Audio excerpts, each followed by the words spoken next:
जय माँ इंद्राक्षी। इंद्राक्षी धाम में दर्शकों आप सभी का हम हार्दिक स्वागत करते हैं। आज के दिन जिन जातकों का जन्म दिवस है, मैरिज एनिवर्सरी है, उन सभी को हमारी तरफ से बहुत बहुत शुभकामनाएं। आज हम बात करने वाले हैं यक्षिणी साधना के बारे में। बहुत लोगों के मन में यक्षिणी को लेकर के, बहुत सारी साधनाओं को लेकर के अनेकों जिज्ञासाएं होती हैं। यक्षिणियाँ क्या होती हैं? यक्षिणी साधना किसको करनी चाहिए, किसको नहीं करनी चाहिए, सारी चीज़ों की जानकारी इस अंक में हम आपको देने वाले हैं। आइए पहले आज का पंचांग देखें, फिर आगे बढ़ते हैं। 21 फरवरी सन 2022, फाल्गुन मास, कृष्ण पक्ष, संवत 2078, तिथि आज पंचमी, नक्षत्र चित्रा, राहु काल 7:30 से 9, दिशा शूल, पूर्व दिशा। अब यक्षिणियाँ क्या होती हैं? यक्षिणी साधना किसको करनी चाहिए? आइए हम सारी बात आपसे करते हैं। सबसे पहले देखो, जिस प्रकार से हम देवी देवताओं की साधना करते हैं वो तो गागर में सागर है।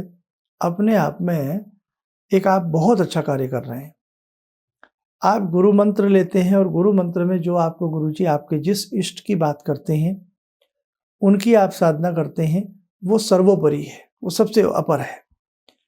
अब मन कई बार तांत्रिक साधनाओं में, यक्षिणी साधनाओं में भी भटकने लगता है, क्योंकि कई बार मिर्च मसाले लगे हुए आप ऐसा कहीं से कोई आर्टिकल पढ़ लेते हैं कि यक्षिणी सिद्ध कर लीजिए, रोज एक स्वर्ण की मुद्रा आपके तकिए के नीचे मिलेगी। आपने कुछ पुस्तकों में भी पढ़ा हो, इस प्रकार की बातें सुनी भी हों। यक्षिणी सिद्ध कर लीजिए, आप हवा में उड़ने लगेंगे। यक्षिणी सिद्ध कर लीजिए, आपको दूरदर्शन होने लगेंगे। है सब कुछ वास्तविकता, इसमें झूठ नहीं है, लेकिन ये सारी चीज़ें आम व्यक्ति के बस की बात नहीं है। यक्षिणियों की जो साधनाएं होती हैं वो उच्च श्रेणी में भी होती हैं और बहुत सारी यक्षिणियाँ निम्न श्रेणी की होती हैं। इसलिए चाहे आप उच्च श्रेणी की यक्षिणी की साधना कर रहे हैं या आप निम्न श्रेणी की यक्षिणी की साधना कर रहे हैं, बिना गुरु के निर्देशन के मत करना। अब जैसे यक्षिणियों में कर्ण पिशाचिनी भी एक यक्षिणी है जो कानों में बोलती है और आपको बताती है कि भाई आपका जो पास्ट काल है, बीता हुआ समय है, वो आपको पानी की तरह बता देगी किसी भी व्यक्ति का। आपने वो मंत्र ध्यान किया, हल्का सा, छोटे छोटे मंत्र होते हैं इनके यक्षिणियों के, का बुदबुदाया, आपके सामने जो व्यक्ति बैठा हुआ है उसके घर में कितने कमरे हैं, उस व्यक्ति की जेब में क्या रखा है, वो क्या खा के आया है, सारी चीज़ें ऐसे जैसे मानो चलचित्र देखा हो, मानो आपने कोई उसकी वीडियो देख करके उसको बता दिया हो। वो व्यक्ति बड़ा कौतूहल आश्चर्य में पड़ जाता है और समझ लेता है कि आपसे बड़ा तो कोई गुरु ही नहीं है धरती पे। जबकि एक निम्न श्रेणी की साधना होती है, मरणोपरांत ऐसे व्यक्तियों को मोक्ष की प्राप्ति नहीं होती। वार्ताली है, वार्ताली बहुत कठिन है, लेकिन वार्ताली की जो साधनाएं हैं वो मोक्ष में आड़े नहीं आती हैं। अब नटी यक्षिणी है ना, और इसी के साथ साथ स्वर्ण यक्षिणी है, अप्सरा साधनाएं हैं। तो ये साधनाएं इतना आसान नहीं है। कई बार मुझे बड़ी हंसी आती है, बड़ा मन में ये होता है कि बताइए कैसे व्यक्ति को ऐसा कह दिया जाता है कि 9 दिन में हम आपसे यक्षिणी की सिद्धि करा देंगे। आप ये माला खरीदें, ये कवच खरीदें और आप ऐसे बैठें और ऐसे उठें और 9 दिन में आप यक्षिणी सिद्ध कर लें। अरे भैया, किसी के दिल को तो जीता नहीं जाता, पूरी उम्र निकल जाती है आज के समय में। एक किसी अधिकारी से भी कोई काम लेना हो, 100 बार फाइल इधर से ऊपर जाती है, नीचे से ऊपर आती है। 9 दिन में एक मंत्र बुदबुदा करके किसी अज्ञात शक्ति को अपने कब्जे में करना, नॉट चाइल्ड्स प्ले, ये बच्चों का खेल नहीं है। मेरी बात किसी को बुरी ना लगे, लेकिन ध्यान रखना, धर्म के नाते मुझे आपको बिल्कुल ही सत्य बात बतानी पड़ती है।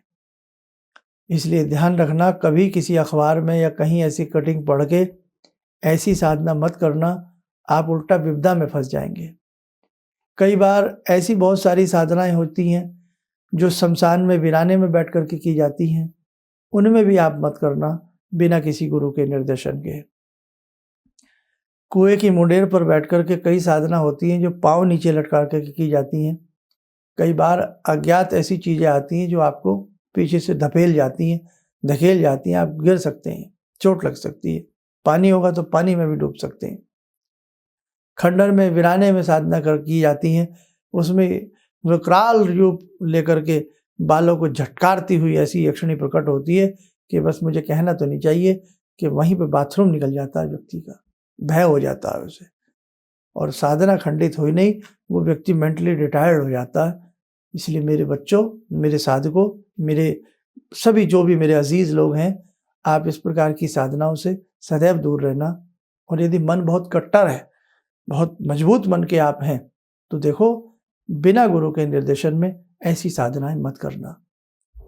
तांत्रिक साधनाएं और यक्षिणी को प्रकट करने वाली साधनाओं का मतलब है लोहे के चने चबाना। समझ रहे हैं ना? चना लोहे का हो तो कितना मुश्किल है उसको दांतों से चबाना, तो ऐसे ही ये साधना करनी होती है। हाँ, ये बात जरूर है, आम साधनाओं में 3 वर्ष लग सकते हैं, लेकिन तांत्रिक और इस प्रकार की यक्षिणिक साधनाओं में 40 दिन में ही यक्षिणी प्रकट होकर के सामने खड़ी होकर के कह सकती है मांगो क्या मांगना है, और जो मांगा तथास्तु कह करके अंतर ध्यान हो जाती है। लेकिन ये हर व्यक्ति के बस में नहीं है। क्यों? पहली बात, उस मंत्र की पूरी विधि आपके पास है या नहीं है। पुस्तक पढ़ के पूरी विधि पर यकीन करना नामुमकिन है, और पूरी विधि में मंत्र शुद्ध है या नहीं है, किस दिशा में आसन होना चाहिए, कैसा आसन होना चाहिए, किस नक्षत्र से, किस वार से, किस घड़ी से हमें वो साधना प्रारंभ करनी चाहिए, इन सब चीज़ों में ये चीज़ बहुत ज़रूरी होती है। अब लोग करते क्या हैं, जिन्हें अधूरा ज्ञान है वो इन चीज़ों का हवाला लेकर के लोगों को सात्विक साधनाओं से भी रोक देते हैं। आप बात का समझें, आप घर में जो गुरु मंत्र पढ़ रहे हैं, आप घर में जो सात्विक साधना कर रहे हैं, उसमें कोई भय नहीं है, कभी करिए, कोई मुहूर्त की आवश्यकता नहीं है। गुरु मंत्र जो मिला है कभी भी करिए, दिन में करिए, रात में करिए, किसी चीज़ की ऐसी कोई उसमें कर्म कांड की या विशेष चीज़ की आवश्यकता नहीं है। लेकिन यक्षिणी और तांत्रिक साधनाओं में आवश्यकता है। अब जिन्हें पूर्ण पता नहीं, वो आपको आपकी साधारण साधनाओं में भी डरा देंगे, और बहुत लोग बेचारे ऐसे हैं साधारण से मंत्र पढ़ते हुए भी डर जाते हैं। जैसे नमः शिवाय पढ़ना है, हेरिम नमः शिवाय हेरिम पढ़, और कोई ऐसे मंत्र पढ़ने, उसमें वो डर जाते हैं। अरे कोई कह रहे थे, टेलीविज़न पे सुन रहा था, मंत्र ऐसे नहीं पढ़ने चाहिए। लेकिन भैया मेरे बाबू, कौन सा मंत्र ऐसे नहीं पढ़ना चाहिए? तांत्रिक मंत्र, समसानिक में साधनाएं करने वाले मंत्र, खंडरों में वीरानों में बैठ करके साधना करने वाले मंत्र, और यक्षिणी वाले मंत्र। समझ गए? जो आप साधारण मंत्र पढ़ते हैं, दुर्गा सप्तशती पढ़ते हैं, दुर्गा कवच पढ़ते हैं, आदित्य हृदय स्तोत्र पढ़ते हैं, राम रक्षा कवच पढ़ते हैं, या अन्य और भी कोई स्तोत्र कवच आदि पढ़ते हैं, वहाँ कोई भय नहीं है। आप कोई तांत्रिक सिद्धि नहीं कर रहे हैं, आप तो भगवान से बैठ करके अपनी साधारण पूजा भगवान के सामने बैठ करके कर रहे हैं, तो किसी तरह का कोई भय नहीं है। तो ध्यान रखें। और कई बार बहुत सोचते हैं कि ऐसी यक्षिणियाँ सिद्ध कर लें कि आपको तरह तरह के व्यंजन ला कर दें। ऐसी पुस्तकें बाज़ारों में भरी पड़ी हैं। हाँ, भरी पड़ी हैं कि साहब 9 दिन में आपकी यक्षिणी सिद्ध हो जाएगी, और आपको नाना भांति के द्रव्य, कंद, मूल, पुष्प, फूल और अनेकों द्रव्य आपको उपहार स्वरूप देगी। और कहीं ऐसी यक्षिणियाँ भी हैं जो एक भार्या की तरह, एक पत्नी की तरह आपके संग रहेंगी। तो आप ऐसा प्रलोभन चाहते हैं या मोक्ष चाहते हैं? इसलिए ध्यान रखना, मोक्ष के कपाट बंद हो जाते हैं निम्न यक्षिणियों की साधना करने के उपरांत। हमारे एक बड़े अच्छे मित्रों में कह लीजिए, जानकारी में कह लीजिए, थे, अब नहीं है संसार में। उन्होंने कर्ण पिशाचिनी यक्षिणी सिद्ध की थी, और कभी जब हम मजाक करते थे, बैठते थे आपस में, तो हमने जैसे कभी गए तो उन्होंने कहा चाय पी लो भाई, चाय पियोगे शर्मा जी? हमने कहा नहीं, चाय तो हम पी के आए। बोले अरे क्या बात करते हो आप, झूठ बोल रहे हो, आप चाय भी नहीं पी के आए हो। अब भाई कहीं आदमी जाता है तो मना तो एक बार को कर ही देता है ना। तो फिर वो कह देते थे तुम चाय छोड़ो, तुम तो घर से पानी भी नहीं पी के आए हो, आज सुबह सुबह इधर कहीं जा रहे थे किसी काम से। तो मतलब पारदर्शिता इतनी होती है, शीशे की तरह वो आपके जीवन को पढ़ लेते हैं। लेकिन वो हमसे कहा करते थे कि शर्मा जी, ये हमने सिद्ध जरूर की है, लेकिन हमारा पांडित्य चला गया, हम अब जनेऊ धारण नहीं कर सकते, अब हम गायत्री मंत्र नहीं पढ़ सकते, क्योंकि इस यक्षिणी के हम वशीभूत हो चुके हैं। आहार विहार सब कुछ वो यक्षिणियाँ बदल देती हैं। और वास्तव में जब उनकी मृत्यु हुई तो बड़ी दुखदाई उनकी मृत्यु थी। उनके हाथों में कोढ़ बन गया था, पस भर जाता था। तो मेरे बच्चों, मेरे साधकों, मैंने इन सब चीज़ों को बचपन से और अब तक बहुत करीबी से देखा है, करीबी से जाना है, करीबी से पढ़ा है। इसलिए आप ध्यान रखना, किसी के प्रलोभन में मत आना, किसी लालच में मत आना कि कोई हम आपको 1 लाख रुपया दे दें, 5 लाख। ऐसे भी मैंने सुना है कि हमें 30 लाख रुपया दे दो, 20 लाख रुपया दे दो, हम आपकी कुंडलिनी जागृत करा देंगे।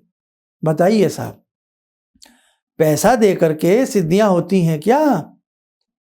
तो ध्यान रखना, ये कोई ऐसा काम नहीं है कि साहब आप पैसे दें और इधर से उधर किसी काम को कर लें। तो प्रलोभन में मत आना।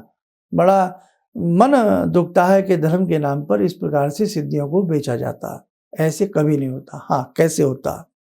कोई चीज किसी पवित्र आत्मा को सिद्ध है, अच्छी चीज कोई सिद्ध है, तो वो अपने आशीर्वाद से आपको वो सौंप सकता है संकल्प करके कि लो बेटा ये चीज तुम ले लो। हम इसका भी एक एग्जाम्पल देते हैं। काशी में, बनारस में एक हमारे बुजुर्गवार थे और अनेकों प्रकार की चलचित्र, बहुत सारी सिद्धियां उनको हासिल थी। हमारी जब शादी नहीं हुई थी तो हमसे उन्होंने कहा कि बेटा तुम एक बार आओ, हम तुम्हें, अब बूढ़े हो गए हैं तो हम तुम्हें कुछ चीज़ें प्रदान करना चाहते हैं। हमने अपने पिताजी से बात की। अब जब पिताजी से बात की तो भाई हमारे फादर भी हालांकि बैंक में थे, बड़े अधिकारियों में से थे और पूजा से भी उनका रिश्ता नाता रहा है। तो उन्होंने हमें यही कहा कि बेटा ठीक है, वो हमारे बहुत अच्छे वेल विशर हैं, लेकिन अभी तुम इन सिद्धियों को संभाल नहीं पाओगे। पुरानी बात बता रहा हूँ ये। तो हमने फादर की बात मानी। तो कहने का भाव कि प्रलोभन नहीं होने चाहिए। और अंततः वो भी ईश्वर में लीन हो गए, लेकिन वो बड़े उच्च कोटि के साधक थे। हमने इसलिए आपको समझाते हैं कि जब भी मैं कोई चीज़ आपको बताता हूँ या समझाता हूँ, मैं उसको खाली पीली नहीं बोलता हूँ। मैंने उस चीज़ को देखा है। कोई भी मंत्र बताऊंगा, कोई यंत्र बताऊंगा, कोई आपसे बात करूंगा, तो मैंने उसको पहले अनुभव में लाया हूँ। इसलिए मैंने बहुत सारी ऐसी पुस्तकों का अध्ययन किया है। आप भी बहुत ऐसी पुस्तकें हमें भेजते रहते हैं जिनके घरों में वो पुस्तकें दीमक चाट रही हैं, खराब हैं। तंत्र मंत्र की पुस्तकें बहुत लोग हमारे पते पर भेजते रहते हैं। क्यों? कि चलो भाई इनके संग्रहालय में, इनके पुस्तकालय में ये पुस्तकें भारत की धरोहर हैं, खराब ना हो, इनके काम आएंगी। तो कई बार तो ऐसी पुस्तकें आ जाती हैं, बिल्कुल सब कुछ उसमें फेक होता, कुछ भी काम की चीज़ नहीं होती। तो आप ध्यान रखना, कोई भी ऐसे पुस्तक पढ़ें, किसी से ऐसे, जैसे हम ही आपको समझा रहे हैं, हम ही कहने लगे लो बेटा आज तुम्हें एक मंत्र देता हूँ, जिंदगी बदल जाएगी, आप माला माल हो जाओगे, एक ही रात में आप धन्ना सेठ बन जाओगे। How can be possible? तो ध्यान रखना, सुनो सबकी, लेकिन दिमाग भगवान ने दिया है, उसको टटोलिए, तोलिए, तब आगे बढ़िए। बस आज आपको इतना ही समझाना था। ऐसी सिद्धि करने से पहले 100 बार सोचना, और बिना गुरु की उंगली पकड़े ऐसी साधनाएं, सिद्धि कदापि मत करना। मैं तो यही कहूँगा, सात्विक सिद्धि कीजिए जो आपको परमात्मा की तरफ ले जाती हैं और आपके मोक्ष के द्वार खोलती हैं। आइए, समय हो चला आज की साधना का। जुड़ते हैं जगजननी भगवत्सला भगवती से। ओम सिंदूरारुण विग्रहां त्रिनयनां माणिक्यमूले स्फुरात् स्तारानायकशेखरं स्मितमुखी बापेन वक्षोरुवां पाणिभ्यामलपूर्णरत्नचषकां रत्नोत्परां बिभ्रति सौम्यां रत्नगटस्थरक्तचरणां ध्यायेत् पराम् अम्बिकां खड्गं चक्रगदेषु चापपरिगान् चूलम्बुशुण्डिं शिरा शङ्खं समदधतीं करे स्त्रीनयनां सर्वाङ्गभूषावृतां नीलास्मद्युतिमास्य पाददशकां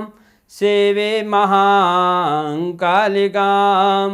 यामास्तो स्वपितैहरो कमलजो हन्तुं मधुं कैटवं विद्युद्दाम समप्रभां मृगपते स्कन्दस्थितां भीषणां कन्या विहकरवालखेटविलसा धस्ताविरासेवितां हस्ते चक्रगदाशिखेटविशिखां चापं गुणं तर्जनीं विप्राणामलिलात्मिकां शशिधरां दुर्गां त्रिनेत्रां भजे। कवच बना लें, ध्यान करें, भगवती का शुभ आशीष हम सब के ऊपर बरस रहा है।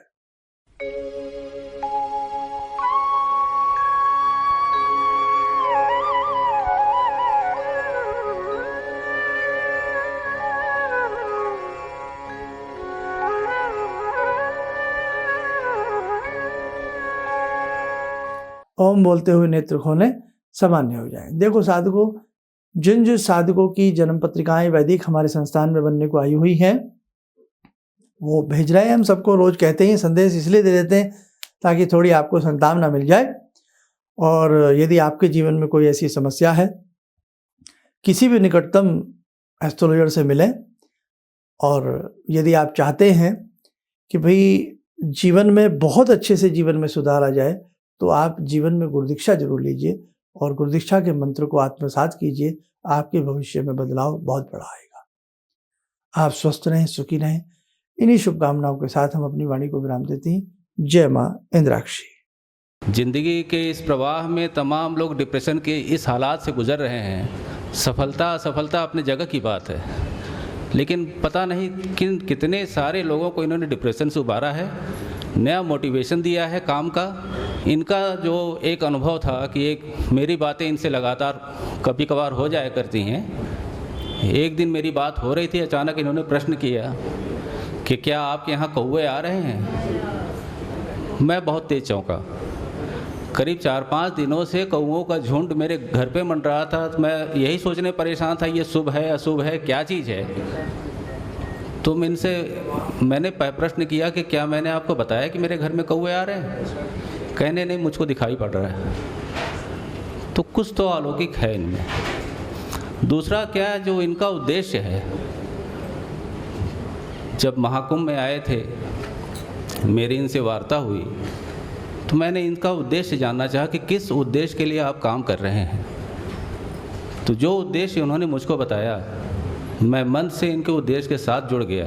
इनके साथ तो जुड़ा था ही, अब इनके उद्देश्य के साथ भी हूँ मैं। किसी भी समस्या के समाधान के लिए मिले प्रसिद्ध हस्तरेखा एवं वास्तु विशेषज्ञ प्रोफेसर धर्मेंद्र शर्मा जी से। नोट: शिविर में भाग लेने हेतु एवं व्यक्तिगत रूप से मिलने के लिए कॉल करने का समय सुबह 10 बजे से शाम 6 बजे तक।